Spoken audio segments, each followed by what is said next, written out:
Hey, fabulous listeners. We love getting reviews. We've said it before and we'll say it again. We really enjoy bringing you this podcast and we love hearing about it.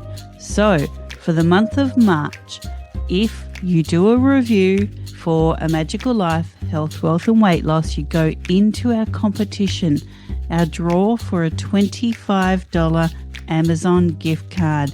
Yep, you heard it, $25 Amazon gift card. All you have to do is tell us what you think of the podcast, what episodes stand out to you, and we will pop you into our March 2023 draw, brought to you by Holistic Natural Health.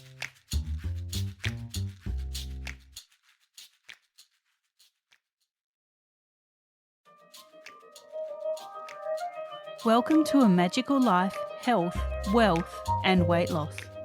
I'm your host, Magic Barclay, lead practitioner at Holistic Natural Health Australia and #1 best-selling author. In this podcast, I aim to give you practical tips on how to accelerate and sustain your health, increase your financial, spiritual and emotional wealth, and to look at something that haunts many of us needlessly, weight loss. In some episodes, I'll have guests available to give you even more tips, but in others, the floor is yours. Drop us a line at A Magical Life Podcast on Facebook and let me know what you would like to know more about. Now, sit back and enjoy, because it is time for you to create and truly discover a magical life. Welcome back to A Magical Life. I'm your host, Magic Barclay. Today, Maureen Gemme is back to talk all things creating a dynamic inner support system. Welcome back, Maureen. Thank you, Magic. I'm happy to be back. Now, in our last episode, we covered all of our regular questions, but this one we're really talking about what people talk about is that inner voice. So we're going to take a positive spin. Can you explain how you came up with inner support system? Well, it's kind of interesting. I think, there's so many people struggling today with what we call the imposter syndrome. And there's so many professionals that get into high-paying jobs, and then suddenly they have to give a presentation, and they're like, "Oh my gosh, what if they find out I'm really, a fraud?" Or they start their own business, and they're becoming more of who they want to be in the world and providing this incredible service, but still there's a voice inside that tells us we're not good enough.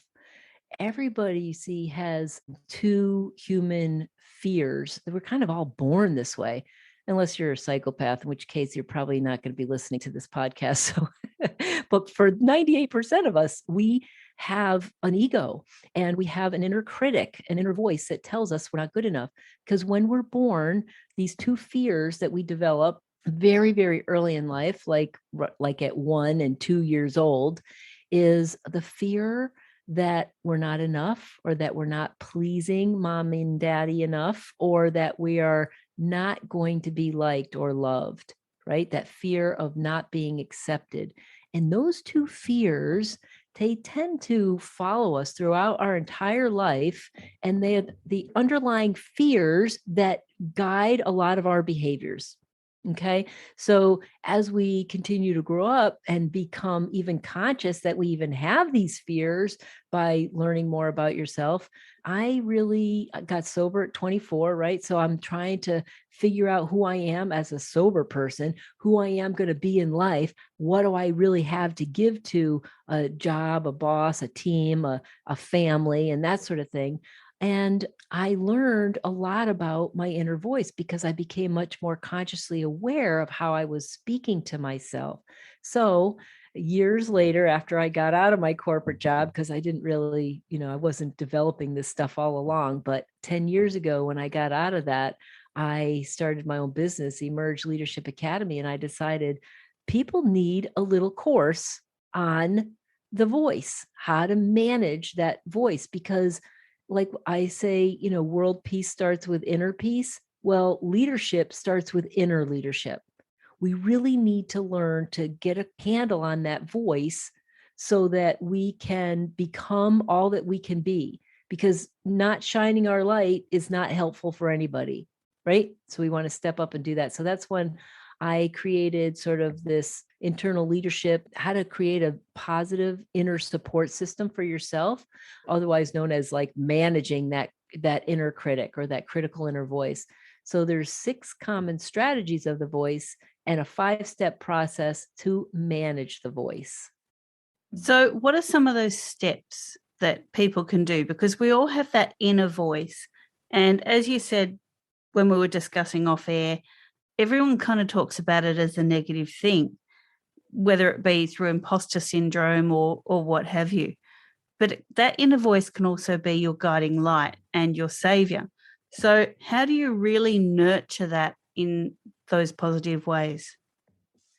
I think, Magic, that there are 2 voices. There's really probably more, but I look at it this way. If it's negative, it's not your inner guidance system. It's not your intuition, unless it's trying to keep you safe, in which case, right, we do sometimes have those fear receptors that say, our intuition says, don't get in that car right now. Don't do it. And you know better and you go and do it anyway, right? We all have this inner knowing sometimes that when things are not as they should be, when we shouldn't be trusting somebody maybe that we are trusting, right? But I'm talking about that voice that stops you. So why don't I share the 6 common strategies of that negative voice? I call it the ego or the little devil on your shoulder. I call it the inner critic. There's a lot of different words for it, but I think you'll recognize it right away when I go through these 6 common strategies. So the first way that the voice shows up is it says, you can't, right? So maybe I see a job on the board and I get all excited. Oh my gosh, that looks really exciting. That's something I'm going to go for.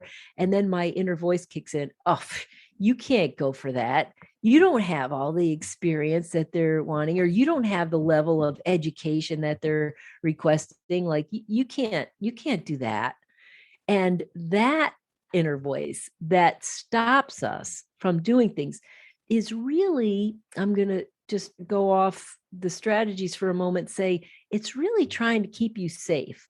So it has what it thinks is your best interest in mind.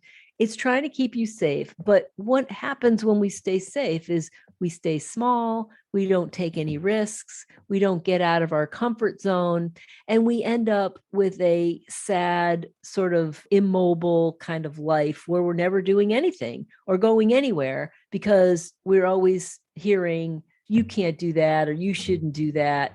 And you end up, not doing it, not following through because of your fear, either your fear that you might not get the job, you have to face disappointment, or that somebody isn't going to like you or they're going to be critical of you. And so we try to manage other people's perceptions of us, and it's just ridiculous. Okay, so you can't. That's the first one. The second one is, it says, oh, you should do this, or you ought to do that, or you must do this, like you ought to make those cupcakes for, your son's whatever at school because you haven't done it in a long time and everybody expects it of you or whatever. Or you really should go help your friend move for the 18th freaking time. When you get like tired of constantly going out and doing things just to make people like you. You see how that works? So it tells you should do this or you ought to do that, even though it's not at all what you want to do, or it's very inconvenient. Okay. Number 3 strategy of the voice, it tells you need something. Now, this is the voice of the addict for sure. Like I say, well, you know what? I am going to go back on the no sugar. I'm going to just stop eating for a while and I'm going to just ignore the big jar of M&Ms on my boss's desk. And I go back to my work and I'm really confident for a day or two. And then suddenly, out of the blue, one afternoon at 2:00, the voice just jumps right in and says, you need some M&Ms right now. And you're like, no, oh my gosh, where did that come from? No, I don't need any. Yes, you need them. You need them. You need them. And it doesn't let up. It just barrages you. Do you know what I'm talking about? Magic, are you with me? 100%. That voice, it's just so annoying, isn't it? Indeed it is. And sometimes it's a lot to break the habit of that voice. I'll tell you how in a minute. Okay, the fourth way that this voice shows up is it says you don't deserve something. So, for example, you've participated, you've led this team, and you've got the job done, you got it done under budget and on time, and then somebody singles you out for an award, and you think to yourself, this was a team effort. Like, it wasn't just me. Like, you don't deserve this. Or maybe you don't deserve it because it was too easy, because I didn't have to struggle too hard to get what I got. And things just came to me. And now I call them, they're just gifts from the universe. And yes, you can accept that award, because probably without your leadership, maybe the team would not have reached their goals. And then when you accept the award, you give everybody the credit, and you do reward and recognize the people that are on your team. But the truth is, the more you tell yourself you don't deserve something, some gift that is given to you, is sort of like, it doesn't feel good when I give somebody a gift and they say, oh, no, no, no, no, no, I'm not taking that. Like, it doesn't feel good as the giver. And so as the receiver, we need to learn to receive and quiet down that voice in our mind that says you don't deserve it, or you shouldn't have this for some reason or another. It's not good. And it erodes your self-confidence and your self-esteem, that voice that is constantly saying you're not enough, you don't really deserve it. So a really good way to combat that one is just to counteract it with the belief, I am enough. I am smart enough, fast enough, young enough, pretty enough, intelligent enough. I'm enough. You don't even have to have a word that you put in there, but you can fill in the blank. You just tell yourself you are enough when your voice suddenly chimes in and says you're not. All right. The fifth way that the voice shows up is what I call how it turns fantasy into reality. And you assume that something's going to happen, and you make up this story in your head, and then you don't even move forward. So, for example, I'm going to give you an example in regards to dieting. Okay, I know that I have these pants feel on me, so I'm done. I'm going to stop eating popcorn at night, and I'm going to stop eating, anything past 5 o'clock. I'm going to do some, intermittent fasting, something like this. And then the voice shows up and says, oh yeah, well, you know how that's going to go. You're just going to stop for like a week, and then you're going to have a slip, and then you're just going to get right back into your old pattern. So why even try? Why even go there to begin with? You already see yourself as failing, and so you just don't even try. And that, it stops us more times than you'd think. It stops us from going on dates and meeting incredible people, because we might think, well, I don't really think, or it probably won't go well, so I might as well not even go out. I probably won't get the job, so I might as well not even try for it. And it stops us. So that's the fantasy into reality. And it's just crazy talk. All right. The sixth and the last one is how our inner voice sometimes creates anxiety and panic attacks for us. So if you were an audience in front of me right now, I'd ask you if you ever had a panic attack, and see how many people raise their hand. Almost everybody in the audience usually raises their hand. A lot of people, like more than 75%, raise their hand. They tentatively look around first. Some people's hands shoot right up. But the thing is, anxiety, it starts with the voice in your head. And it feels like it starts in your body. Now, and I want to caveat this to say there are some people who do have anxiety disorders. I'm not talking about that. I'm talking about, okay, I'm going into work today and I have an interview and I have a lot of anxiety, or I'm got to go to this networking event and I'm say you're an introvert and you don't really want to go, but you're sort of being forced to go. And so you're thinking about it all day long. And these are the voices, the stories that play in our mind. And suddenly you realize that you're really nervous about it and you have this anxiety, or you have to give a presentation, whatever it is, right? It's the stuff that we deal with in our everyday life, but that we don't want to have to do. And we feel the anxiety, and the voice says, oh man, you have a lot of anxiety. And you're like, oh yeah, you start feeling it in your body. And then it gets worse because you're focusing on it. And pretty soon your voice is like, wow, this is getting really bad. There is no way you should go to this event tonight. You're having an all-out panic attack. You're freaking out. You got to get out of here. Like, run. And it's asking you to just leave the meeting or don't walk out on stage, and you're sweating, and we create these like panics in our mind because of how we talk to ourselves, because of how we focus on what's wrong or what's bad. And that can create panic attacks. So that's how that voice doesn't serve you. That's how that voice shows up and can be a real pain in the butt. Any comments or questions before I tell you the 5-step process to manage the voice? No, tell us more. Okay.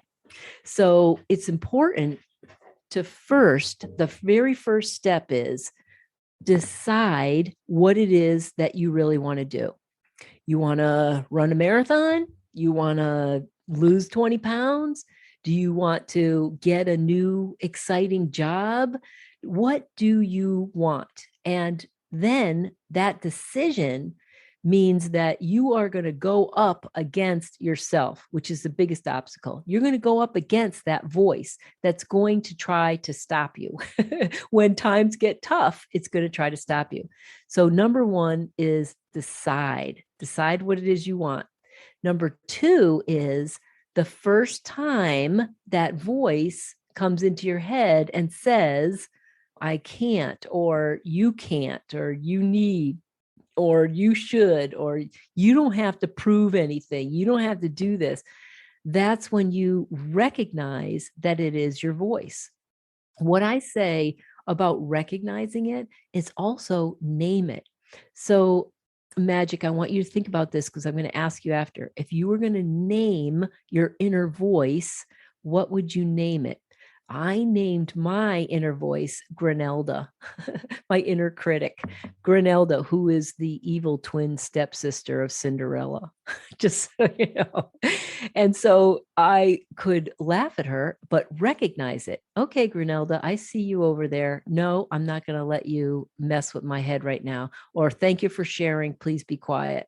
Right? I don't have to say, get out of my head. Leave me alone. I don't have to get mad. I just need to recognize it and then dismiss it. So that's the third step. You dismiss the voice. You are not going to negotiate. This is the thing. If you allow yourself to negotiate, it's like allowing yourself to negotiate with a 5-year-old who wants to eat before dinner, like an ice cream popsicle or something, right? And they say, Ma, I want that. I want that lollipop. I want it. And you say, no, that's the end of the story. You don't keep saying, well, geez, maybe if they ask me on the 5th try, I'll give in.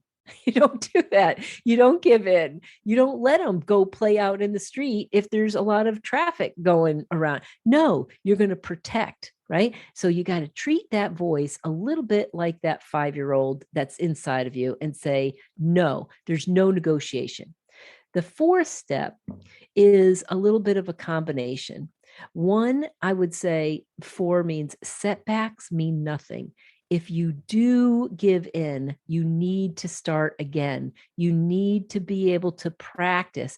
You need to have compassion with yourself. And I mean that in a really strong way. That's why I say you need to have compassion for yourself, because we do fail. We are humans. We do get overrun sometimes by our inner voice, and we have to practice. So you will get stronger. It's just like when you go to the gym, you got to practice lifting weights. At first, you can only press 5 pounds, then you get to 8 and then to 10. You can't just go in there once and do 20 pounds and think you're going to build up your muscles. It takes time. Okay. So 4 is setbacks mean nothing, and just have compassion with yourself. But if the voice doesn't stop, if you dismiss it and it keeps on badgering you, then you have to refocus your attention, which is step 5, and take action. So refocusing your attention means, okay, I cannot continue to sit here because all I can think about is M&Ms. So I've got to get up and go to the bathroom. I'm going to go get myself a drink of water, or I'm going to take a brisk walk around the block, or I'm going to pick up the phone and call a friend who knows I'm trying to get over M&Ms, and they're going to support me. They're going to tell me, no, you don't need that stuff. And that's why the 12-step program is so successful, because people have support groups. So you got to get yourself a support group and support yourself, so that even if you do have a setback, you just redecide again, recognize it again, dismiss it again, and continue to refocusing your attention on what it is you do want.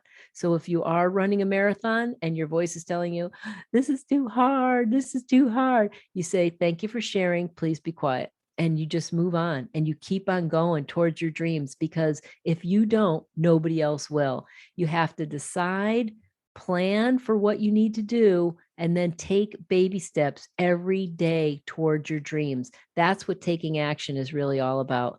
Don't let that inner voice trip you up. But the more aware you are of how it shows up, what shows up for you, and what triggers you, then the easier it will be for you to overcome that obstacle when it's time. And once you start accomplishing and reaching your goals, it feels so, so, so good.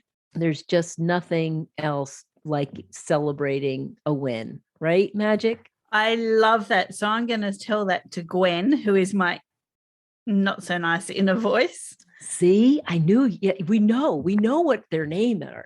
Oh, totally. And I will talk to Gwen about all of that.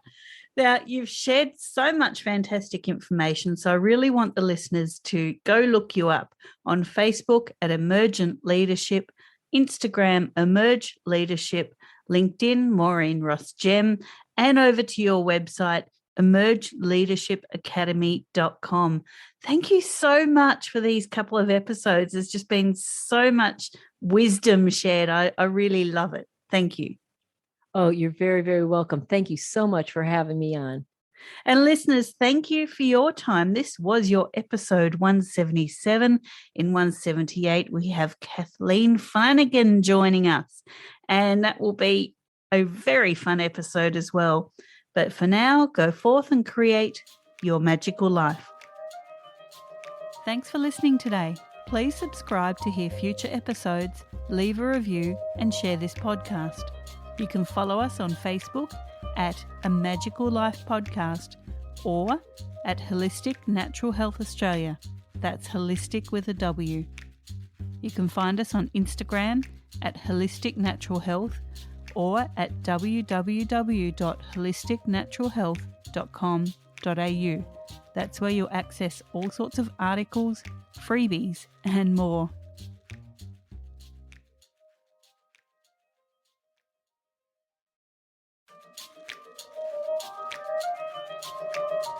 Listeners, I hope you loved this episode as much as we did.